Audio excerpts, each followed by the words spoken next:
Hello everyone, मेरा नाम है कान और आप देख रहे हैं लॉजिक ट्रेडिंग का चैप्टर नंबर 4। इस चैप्टर में हम बात करेंगे the power of moving average. Moving average को हम कैसे यूज़ कर सकते हैं, क्या उसके एडवांटेज हैं, क्या डिसएडवांटेज हैं और हम अपनी ट्रेडिंग स्टाइल में उसको कैसे इम्प्रूव कर सकते हैं स्ट्रक्चर मैपिंग के टाइम पे या फिर हम एंट्री के टाइम पे। तो ये काफ़ी इंपॉर्टेंट है। जब भी हम एक ट्रेंड को आइडेंटिफाई कर पाते हैं तो उसमें मूविंग एवरेज का काफ़ी इंपॉर्टेंट रोल रहता है। हमने बहुत बार इसको यूज़ किया है, लेकिन क्या इसका सही यूज़ है और हम इसको अपनी ट्रेडिंग अपने स्टाइल में इसको किस तरीके से और ज़्यादा अच्छे से यूज़ कर पाएंगे। मूविंग एवरेज का मीनिंग ये नहीं होता कि जब भी मार्केट मूविंग एवरेज के ऊपर है तो हम उसको बाय करें या फिर नीचे है तो सेल करें या फिर क्रॉस करें तब हम उसको बाय सेल करें। ये सब चीज़ें हमने बेसिक में बहुत पहले पढ़ी, लेकिन हम उसको एक अलग तरीके से इसको यूज़ करेंगे अपने पैटर्न्स के साथ में, उसको एक एडिशनल कन्फर्मेशन के पर्सपेक्टिव के हिसाब से उसको यूज़ करेंगे, जिससे आपको अपने एंट्री के टाइम पे काफ़ी कॉन्फिडेंट फील होगा जब भी आप एंट्री ट्रेड करेंगे।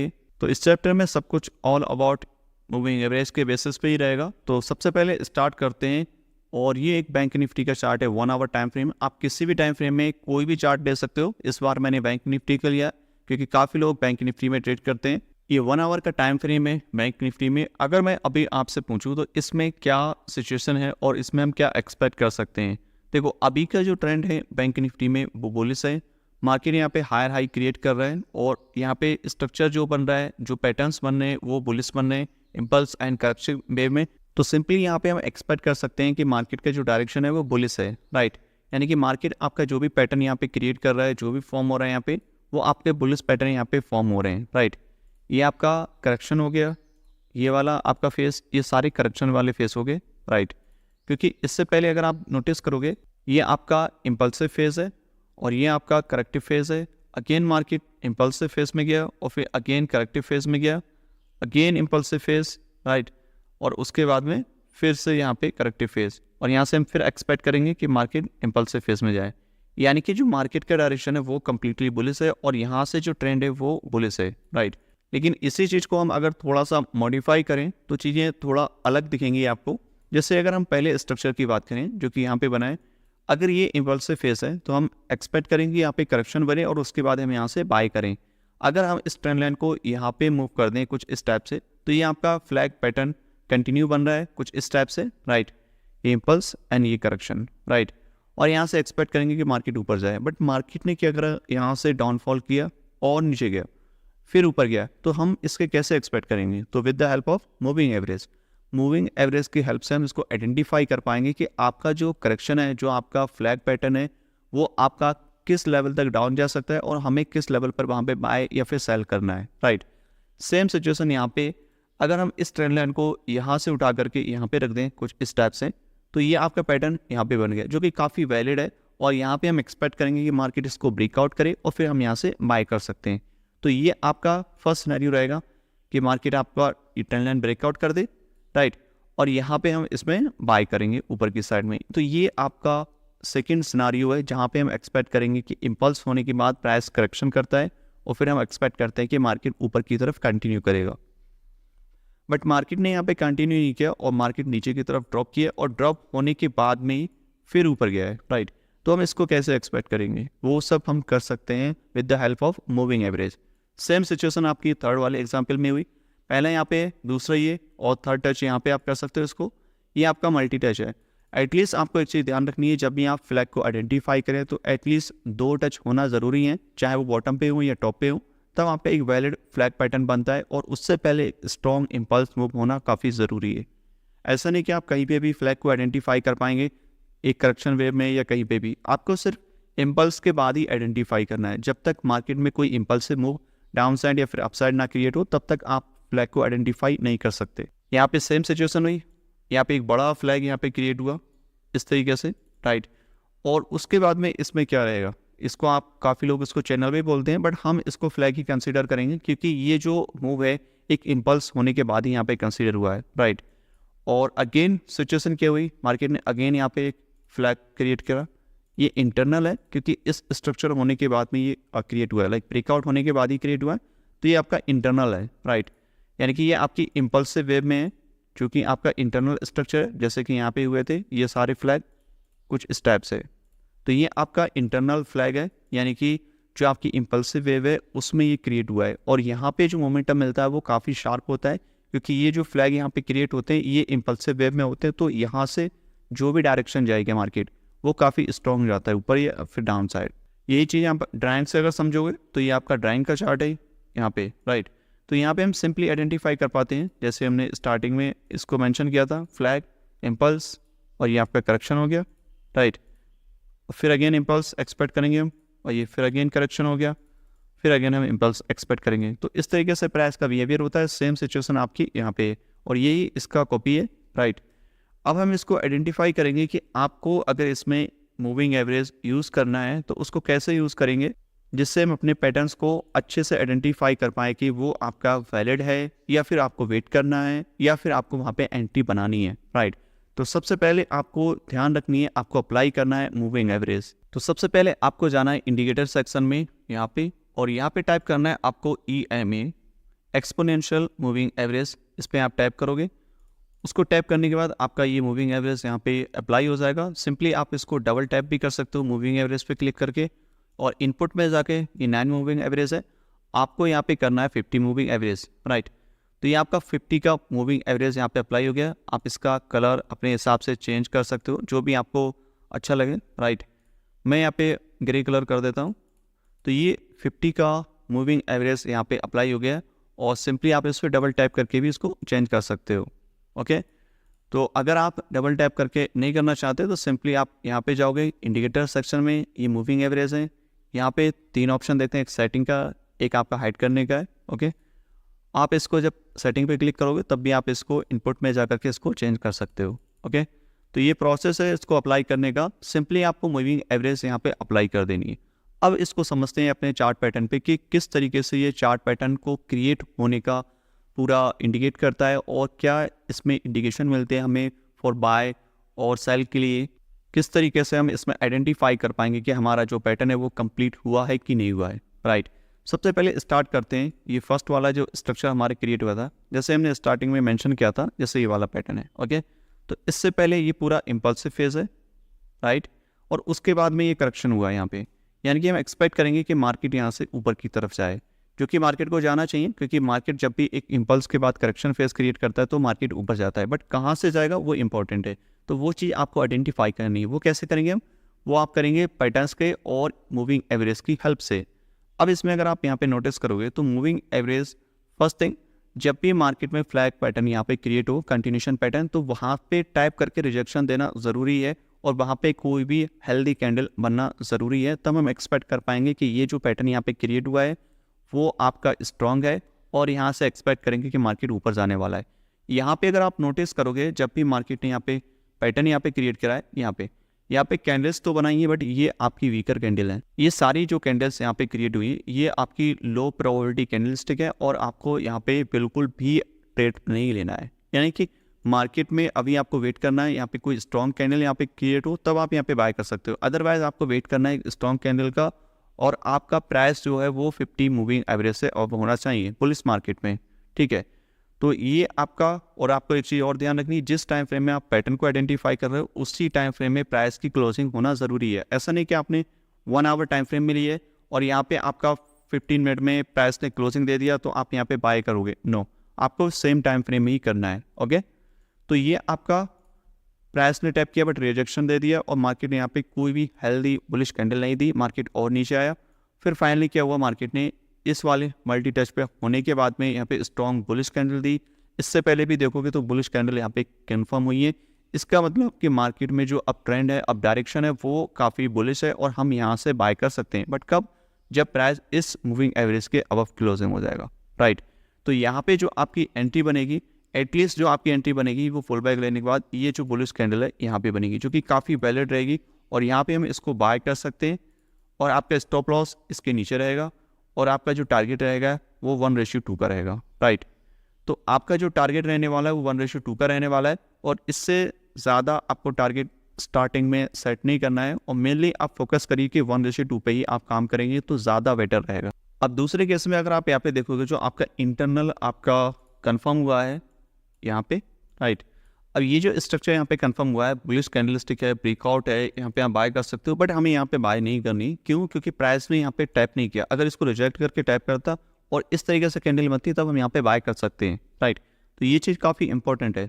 जब भी प्राइस मूविंग एवरेज से रिएक्ट करके एक बुलिश हेल्दी कैंडल या फिर बेरिश हेल्दी कैंडल क्रिएट करेगा, तब आपको वहाँ पे बाय या सेल करना है। प्रॉपर आपका पैटर्न वहाँ पे कंफर्म होना चाहिए। उससे पहले आपका मूव जो है इम्पल्सिव होना चाहिए, तब आप वहाँ पे एंट्री ले सकते हो, राइट। जिसको हम आने वाले जो चैप्टर हैं पुटिंग ऑल टुगेदर, जिसमें हम और ज़्यादा डिटेल में इसको एक्सप्लेन करेंगे। इसमें सिर्फ आपको इतना आइडेंटिफाई करना है कि मूविंग एवरेज को कब और कहाँ कैसे यूज़ करना है। तो यहाँ पे जो सेम चीज़ हुई है कि मार्केट ने फर्स्ट अटैम्प्ट में इसको रिएक्ट किया, रिएक्ट होने के बाद में मार्केट ऊपर गया है, राइट। तो यानी कि हम एक्सपेक्ट कर पाएंगे कि मार्केट यहाँ से ऊपर जाने वाला है, क्योंकि इससे पहले इम्पल्स और करेक्शन और इम्पल्स, राइट। दूसरे अटैम्प्ट में क्या हुआ, मार्केट ने इंटरनल स्ट्रक्चर है जो कि इम्पल्सिव वे में क्रिएट हुआ। यहाँ पे काफ़ी स्ट्रॉन्ग मोमेंटम मिलता है आपको देखने के लिए, but based on 1 hour time frame यहाँ पे एंट्री बिल्कुल भी पॉसिबल नहीं है। बट अगर आप दूसरे टाइम फ्रेम में जाओगे लाइक 15 मिनट या 10 मिनट या 5 मिनट में, तो आपको यहाँ पे मल्टीपल एंट्री मिलेंगी, जो हम आने वाले चैप्टर में इसको डिस्कस करेंगे और ज़्यादा अच्छे से डिटेल्स में। आपको बस इसमें अभी इतना आइडेंटिफाई करना है कि आपको इम्पल्स और आपका जो करेक्शन फेस है उसको आइडेंटिफाई करो with the help of moving average, ठीक है। अब सेकंड चैप्टर में बात करें यहाँ पे, तो यहाँ पे भी आपका जो पैटर्न क्रिएट हुआ है वो यहाँ पे हुआ है, राइट। अब यहाँ पे जो पैटर्न क्रिएट हुआ है, यहाँ से हम एक्सपेक्ट करेंगे मार्केट का जो डायरेक्शन है वो यहाँ पे बुलिश है, और यहाँ पे पैटर्न क्रिएट हुआ और हम एक्सपेक्ट करेंगे मार्केट यहाँ से कंटिन्यू करे। बट मार्केट ने कंटिन्यू नहीं करा। क्यों? मार्केट ने किसी भी तरीके का यहाँ पे कोई भी ब्रेकआउट नहीं करा, राइट। और यहाँ पे मार्केट ने ट्राई किया था, बुलिश हेल्दी कैंडल स्टिक यहाँ पे फॉर्म हुई थी, बट मार्केट ने कोई भी ब्रेकआउट नहीं किया। इवन अगर मार्केट यहाँ पे ब्रेकआउट करता या कुछ भी ऐसा यहाँ पे फॉर्म होता, तो हम यहाँ से एक्सपेक्ट करते कि मार्केट और ऊपर जाने वाला है, बट मार्केट ने नहीं किया। तो आपको यहाँ पे क्या करना है, वेट करना है थोड़ा कंफर्मेशन का। जब वो मार्केट क्रिएट कर देगा तब हम यहाँ पे बाय कर सकते हैं। नेक्स्ट अटैम्प्ट में क्या करा, मार्केट ने पूरा कंप्लीट फ्लैग यहाँ पे कंफर्म किया, प्राइस ने इसके बाद क्लोजिंग दिया, और क्लोजिंग देने के बाद में आपको क्या करना है, आपको स्टॉप लॉस अपने लो के नीचे डालना है, और आपका टारगेट जो है 1:2 का रखना है, ओके। आपको मैक्सिमम टारगेट 1:2 पे काम करना है, क्योंकि इसमें नंबर ऑफ विनिंग की जो प्रोबेबिलिटी है वो ज़्यादा रहेगी।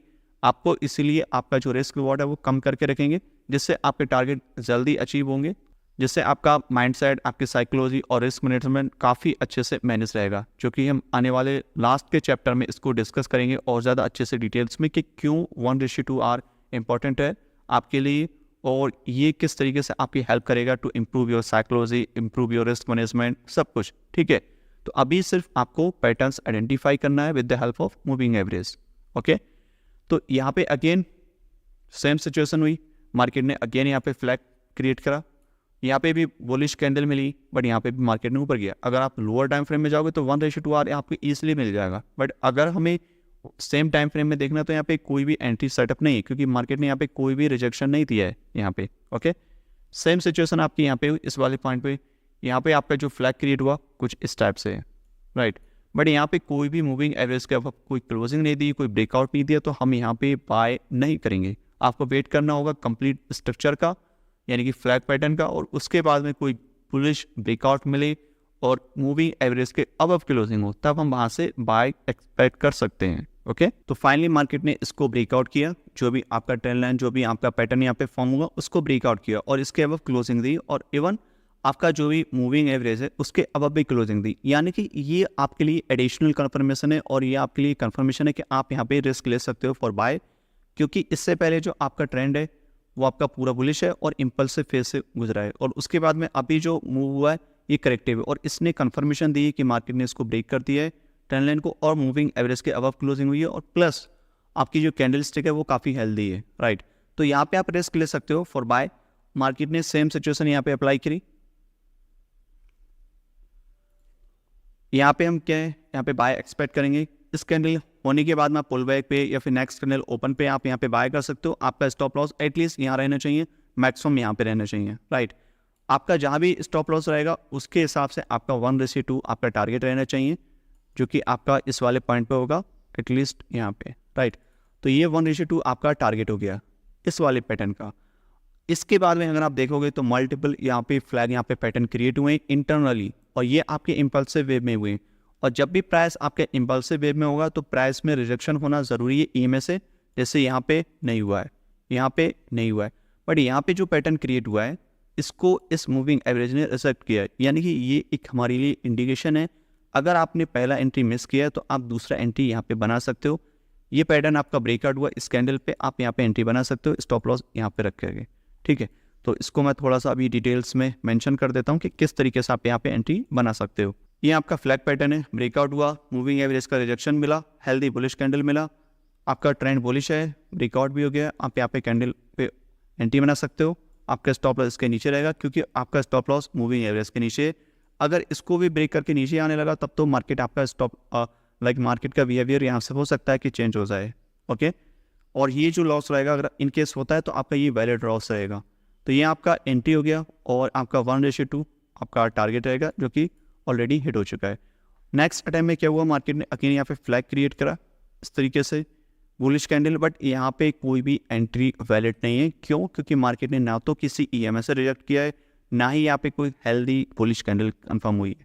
इवन अगर बुलिश कैंडल यहाँ पे कंफर्म भी होती तब भी हम यहाँ पे बाय नहीं करते, क्योंकि मार्केट में फर्स्ट थिंग अगर बुलिश स्ट्रक्चर है तो EMA से रिजेक्ट होना ज़रूरी है।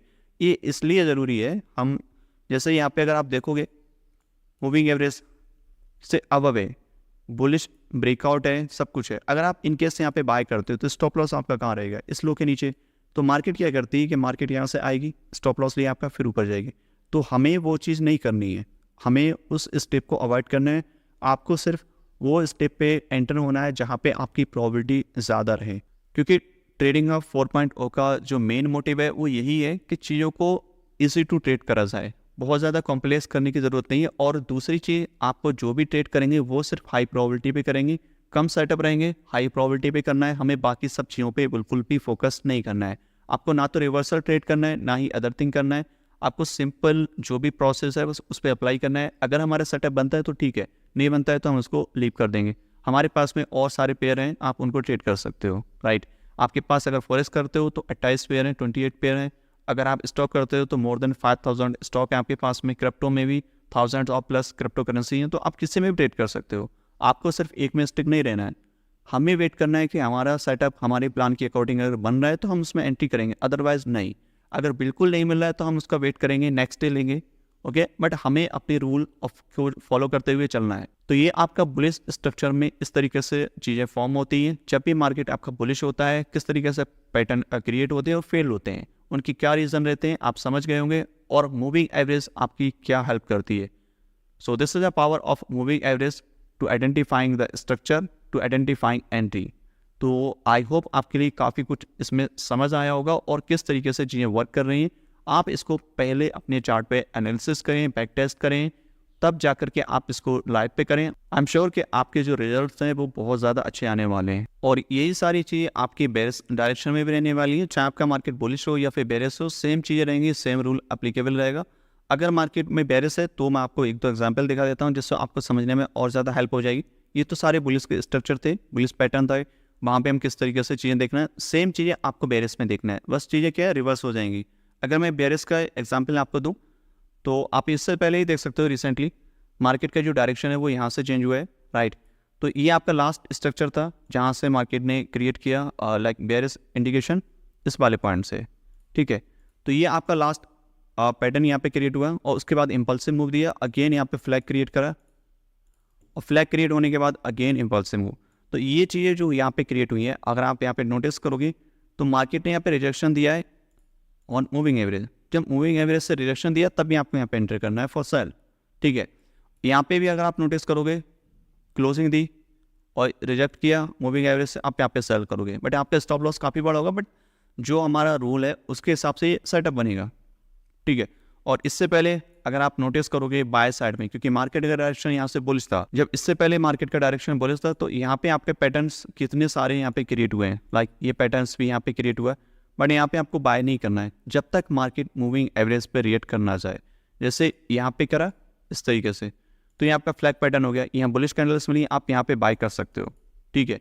बट मार्केट ने यहाँ से रिवर्स लिया, वो एक अलग चीज़ है, बट एक्चुअल में जो आपका ट्रेड एंट्री बनेगा वो यहाँ पे बनेगा, ना कि यहाँ पे, ठीक है।